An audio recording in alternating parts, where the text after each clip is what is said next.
Today I'm going to talk to you about ice cream vans. So at my dad's funeral back in April 2025, it was an incredible celebration of his life. My little sister pulled off a showman's performance. We all thoroughly enjoyed it. Anyone who was there or even attended online could tell you what an amazing event it was. And then we moved to the burial area, and that was done in Jamaican style with singing and digging, and yeah, we dug, we had extra shovels, we sang, and then we moved on to the wake, and by that time we were probably all rather hungry, and we ate together.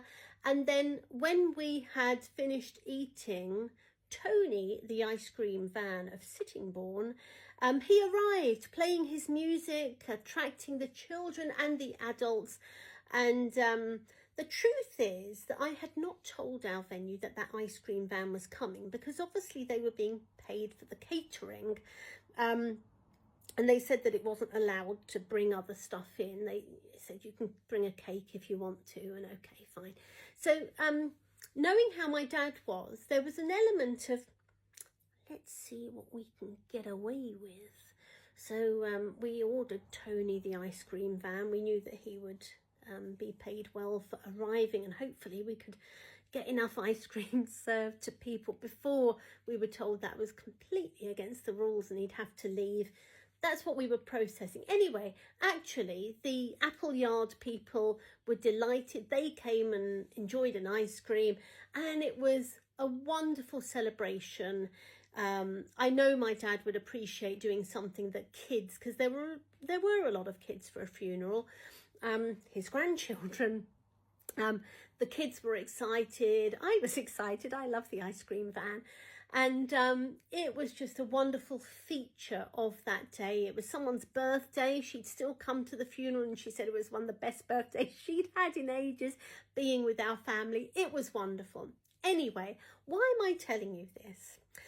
Well, I recently went to the first funeral since my dad's funeral. And it was a very respectful, fairly sombre thing. The celebration of her life was very different from our celebration of my dad's life, and it was completely appropriate. It really was fitting for her.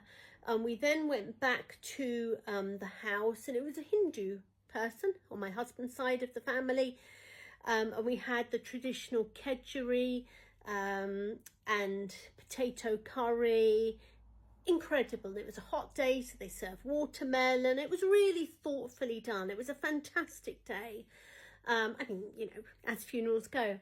And what do you think happened when we'd all finished eating and we came outside on this hot day, and we sat on the wall and we were chatting and catching up, and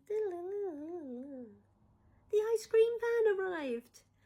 The ice cream van arrived, and I really feel in my heart like that was a little acknowledgement from my dad, because the ice cream van is wonderful and delightful and delicious, and mine's with the blue sauce, by the way, with screwball with the bubblegum at the bottom.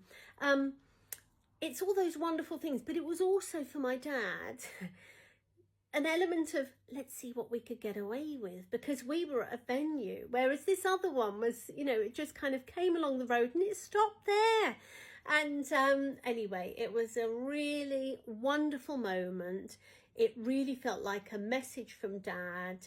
It was, I mean, people talk about robins and different birds and feathers and all sorts of different things. But for me, that ice cream van was my dad.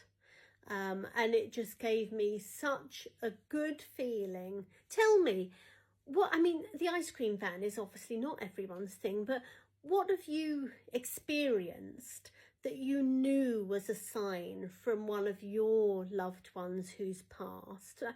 Tell me what what happened that made you know they were looking out for you, looking over you, looking down on you. Yeah, what's happened in your life following someone passing that you thought, oh yeah, thank you, thank you. Tell me, share your experience, please. I'd love to hear it. Take care.